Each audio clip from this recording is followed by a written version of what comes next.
yaay Mama Gallé Sow yéen ñëpp ñu ngi leen di nuyu bu baax di am mbégte saa su ne en tout cas di jano ak yéen ci li nga xamante ni mooy Café Actu la team Cha itam ñu ngi leen di nuyu bu baax. doole ci Mama Daba Diouf. Mama Daba Diouf moom macha allah nuyu Mama Daba Diouf. yokk ci madame Fall Transair. madame Fall Transair. ah déedéet ko nuyu ak jara nuyu. nuyu de madame Fall Transair. ak jara nuyu. ah xaytu nabu ko nuyu leen ko. ak jara nuyu nabu sigil nga bàyyi joué nga nuyu nabu.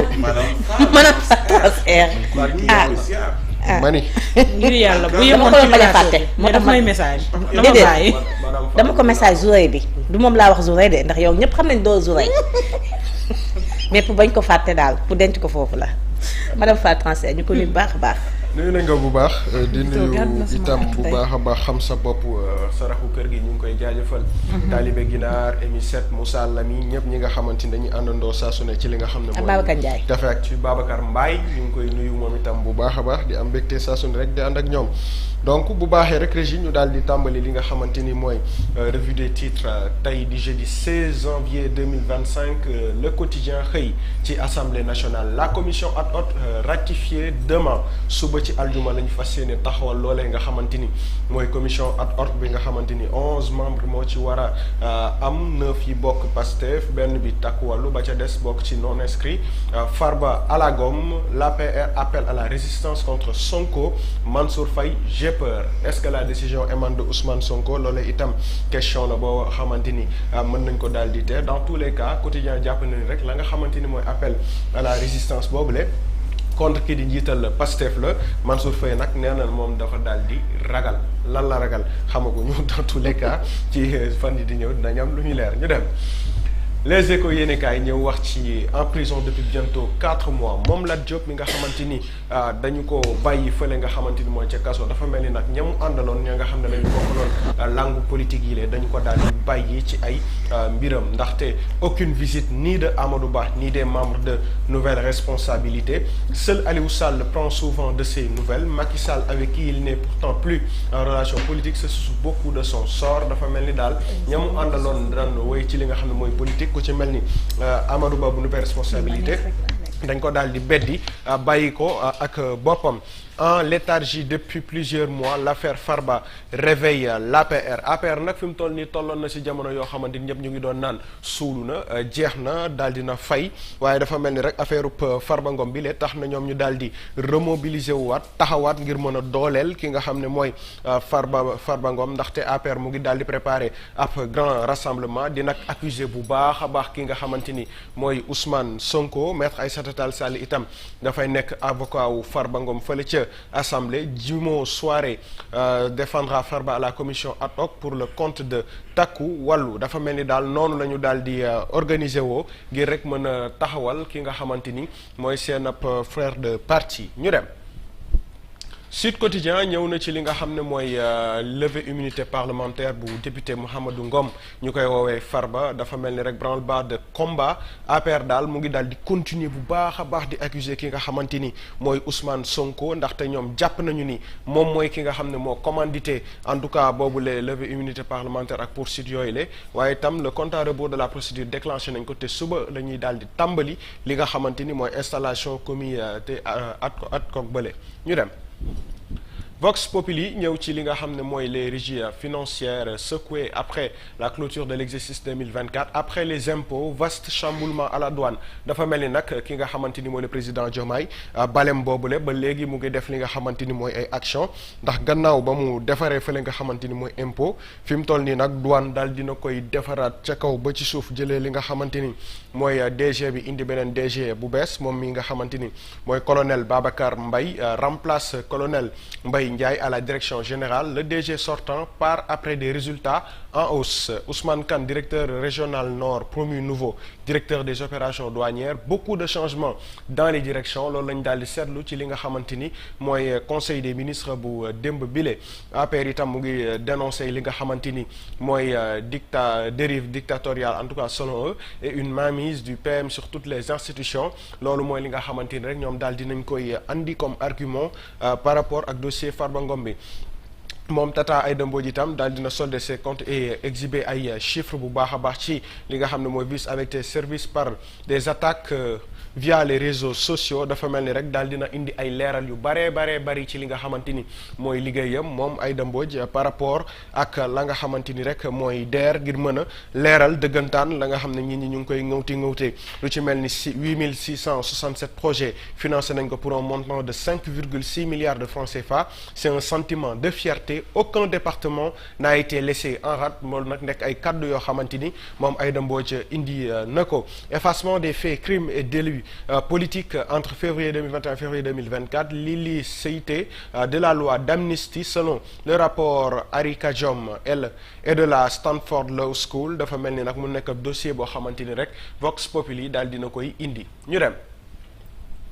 Walf Quotidien ñëw ci procédure judiciaire contre Farba Ngom bi nga xam ne ñu koy wax tout à l'heure APR vent debout mu mel ni nag li nga xamante ni saytu woon nañ ko ci ay fan ci ginnaaw APR mel ni loo xamante ni dañu nekk di naax saay nekk loo xamante ni dafa nekkoon di nelaw fi mu toll nii nag APR boobu daal di nañoo remobiliser waat taxawaat am taxawaayu ànd ak ki nga xamante ni tey jii nii mooy Farba Ngom ngir daal di koy dooleel ndaxte Mansour Faye daal dina dénoncer benn commande du demi-dieu comme qui qualifie mi nga xamante ni mooy Ousmane Sonko ndaxte nee na le pharaon de la cité kër góor gi loolu nag mu ay kaddu yoo xamante ni moom Mansour Faye daal dina koy génnee Walf itam dellusiwaat na ci li nga xamante ni mooy réduction du train de vie de l'État Sonko s'attaque au voyage à l'étranger fi mu toll nii képp koo xamante ni bokk nga ci li nga xamante ni mooy administration bokk nga ci li nga xam ne mooy état gouvernement yu ni mel say voyage ak yu ni mel dañ koy daal di limiter bu baax a baax ngir rek mën a réduire bu baax a baax coût yi nga xamante ni exorbitant na par rapport ak dem beeg dikk bi mais aussi ak mission yi nga xamante ni les fonctionnaires dañu koy daal di def Walf Quotidien itam dellu siwaat na ci li nga xam ne moo la DER daal di déboursé muy 5,6 milliards pour 8667 projets 11 milliards prévus en 2025 ñu dem L'As Quotidien dafa daal di ñëw rek titré en tout cas ki nga xamante ni mooy Mansour Faye di ancien ministre di itam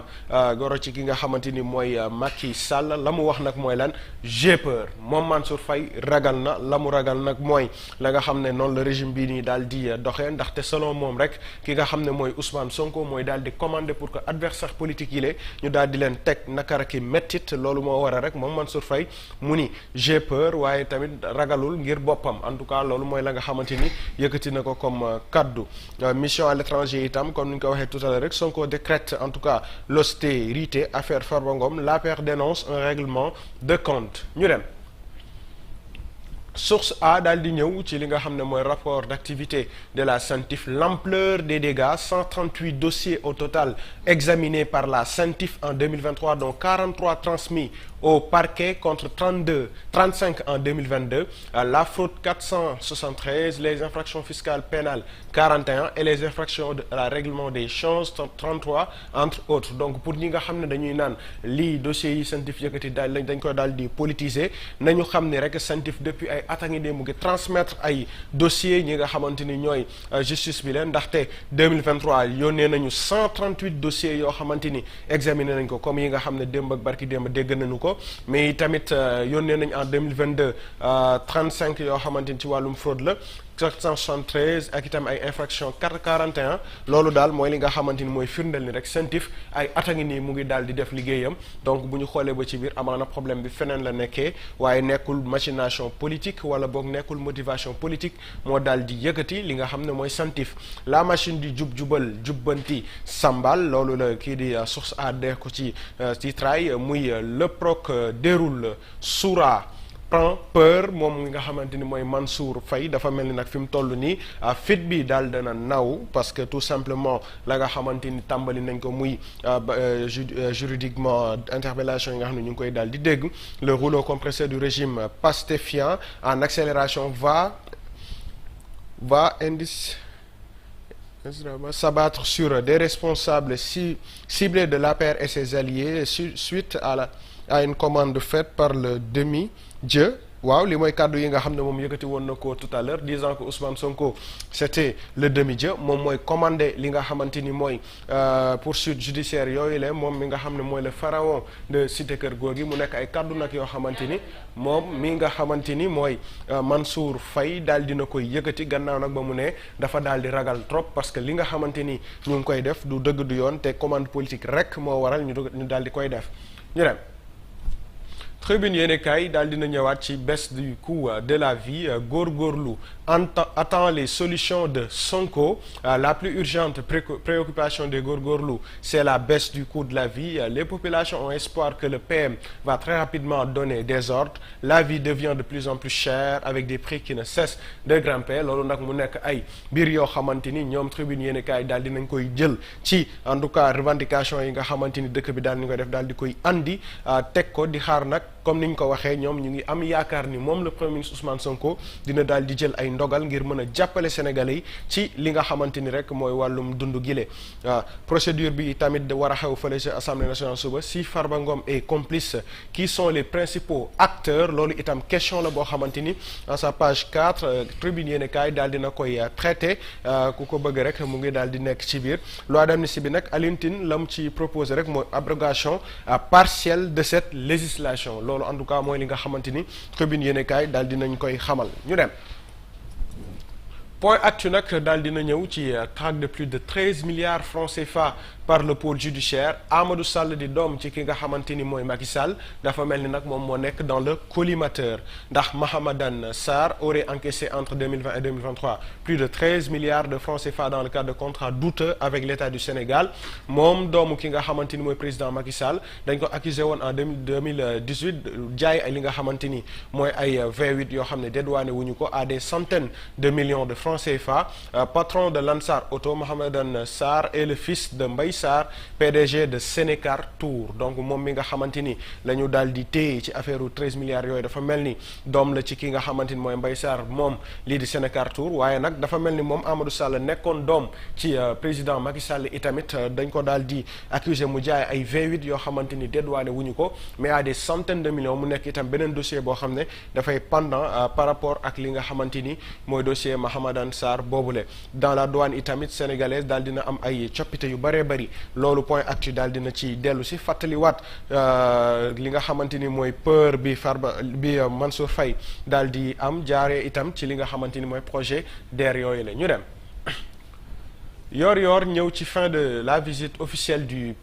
Premier ministre Ousmane Sonko en Mauritanie consolidation des relations bilatérales signature d'accords stratégiques dans le secteur de la pêche de l'énergie des infrastructures de la sécurité et de la migration une mission couronnée de succès tous azimuts mu mel ni nag moom le président Ousmane Sonko mat na lool la nga xamante ni lañ ko daal di doyee mais itamit matal na dëggantaan taxawaay ba nga xamante ni ñoo ngi ko fa doon xaar fële ca Mauritanie ndaxte waxtaanee nañ ci li jëm ci li nga xamante ni mooy ay accords stratégiques secteur u napp gi nga xamante ni waxtaanee nañ fi la dernière fois énergie itamit waxtaan nañu ci infrastructure waxtaan nañ ci sécurité ak lépp loo xamante ni ñeel na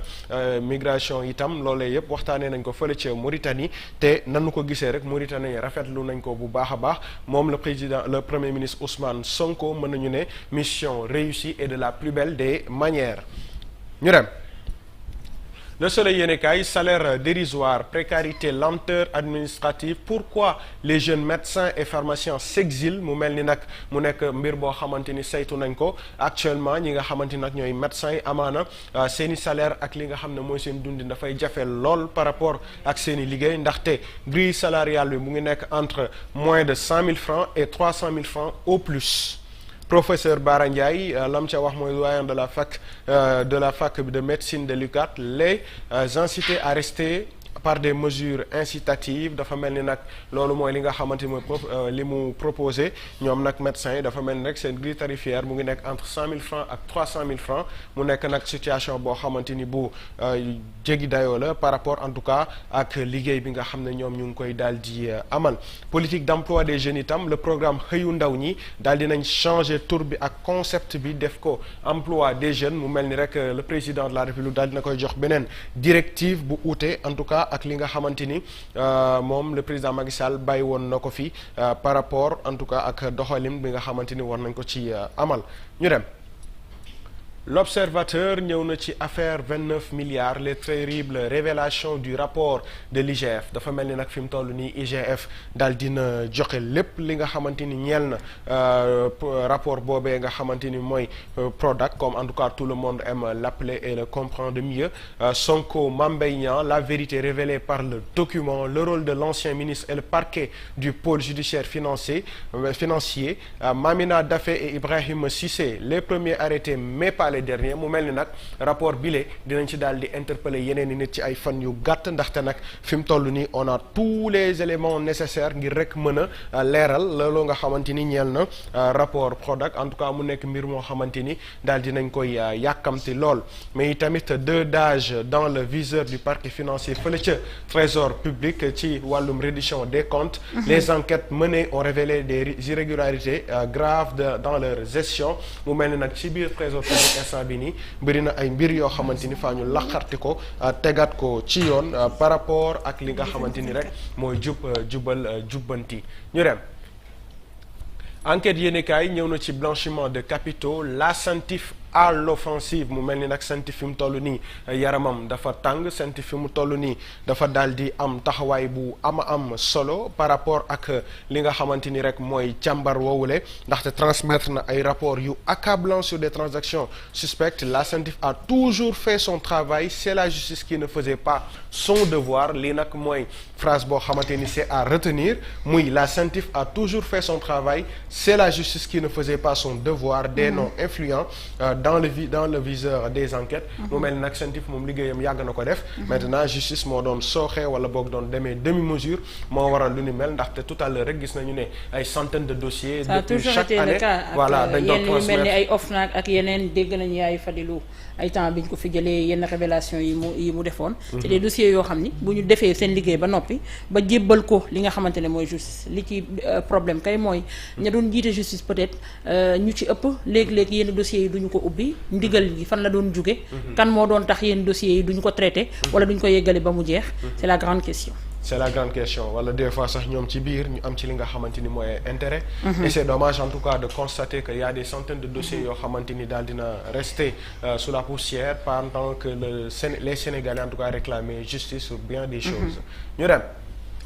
Libération ñëw na ci li nga xamante ni mooy affaire du TF titre foncier 1451/R le parquet financier actionne la DIC une enquête ouverte pour escroquerie abus de confiance faux et usage de faux et blanchiment de capitaux portant sur la somme exacte de 94 milliards 783 millions 750 000 francs CFA les héritiers du feu Mbengue Mbengue se constituent partie civile mu mel ni nag lii beneen coow suuf la boo xamante ni muy TF bi ñu ràññee ci 1451/R yaakaar naa yàggul dara waxtaanee woon nañ ko fi nag actuellement DIC daal dina actionné bu baax a baax la nga xamante ni mooy dossier boobu leen ndaxte am na ci ay éléments yu bëree bëri yoo xamante ni teew na ñi nga xam ne nag ñoo ko daal di moom muy héritier feu Mbengue Mbengue daal dinañ constitué wu partie civile ngir rek mën a lijjanti loolee nga xamante ni seen ab moomeel la en tout cas représentation diplomatique et douane Diomaye opère un chamboulement ndaxte daal dina changer ay ambassadeurs yu bëri mais itam daal dina changer li nga xamante ni mooy nomenclature wala boog ossature douane sénégalaise ñu dem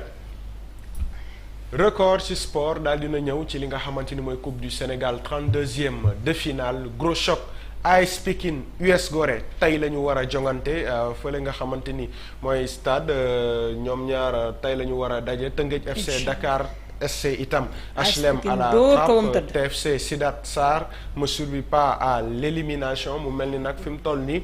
Coupe du Sénégal avancé na lool par rapport ak li nga xamante ni mooy dernier match yi en tout cas on souhaite de passer de très beaux moments de foot et que ce soit dans la paix et que ce soit dans le fair play parce que loolu mooy US Gorée ba mu tëdd mu ngi noonu parce que dans tous les cas li ci ëpp solo rek c'est l'action de jouer au football te comme on dit c'est l'intelligence en mouvement insulaire yi ñu dem Odia ñëwati na yàlla baax na ne ko Odia ñëwati na sur l'écran TVA écran télévision mu mel ni nag lii mooy entreprise écran yi nga xamante ni ñu ngi ko doon indi par rapport ak li nga xamante ni mooy situation 125 milliards yooyu la dérive dictatoriale et menacée Abdou Mbow taxaw na ak i koketam yu gudd ngir rek wane ni loolee du dëgg du yoon la ñu bëgg a def ay coquette la sol de waaw ay coquette dana sol Abdou Mbow Goro kii moom. ani Abdou waaw Oja yow nag. Abdou ngi nii ne ko maa ngi nii. Alaaji moom moo taxaw yëkkati plaquette bi. Goro taxaw kële fiddina Sentif mu ngi agsi vous avez dit société écran ay j'en ai bien peur. ki am peur moom ñëpp xam nañ ko Mansour Faye la moo daal di taxaw moom tiit na fi mu ne nii. ba tax mais kii borom caay ju maroon ji kan la. ah Farba la moom moo toogoon ci siège bi di yaataa yumbe waaye fi mu toll nii dafa seen Sentif rek fakas salu. kii daw koy xàmmeewu ma ko waaye fit dina de benn coquette bi bana ko fi. Oja loo jublu ci lii léegi dañuy téye coquette bi wër ki ko moom. ah waaw comme Cendrillon rek nit ñi def ba gis Cendrillon nan la ñuy def ba gis ko rek. bàyyee naa leen yàlla baax na mu ngi noonu en tout cas lii la Oja daal di représenté par rapport ak li nga xamante ni mooy situation Farba Ngom mu mel ni rek fi mu gisee Sentif dafa daal di tiit ba nar a daanu. waaye la ma jaaxal ci Farba mooy saa suñ ko gisee rek mu ngi takk li nga xamante ni mooy ndomb. lii nag mooy li nga xamante ni. ndomb yi koy takkal mën na ma jaaxale. doy na waar. takku na ba dëgër. ñu ngi leen di jaajëfal di leen jox dig daje ëllëg incha allah ci beneen RP du jour. jërëjëf Fary merci beaucoup merci pour la revue ñu ngi lay.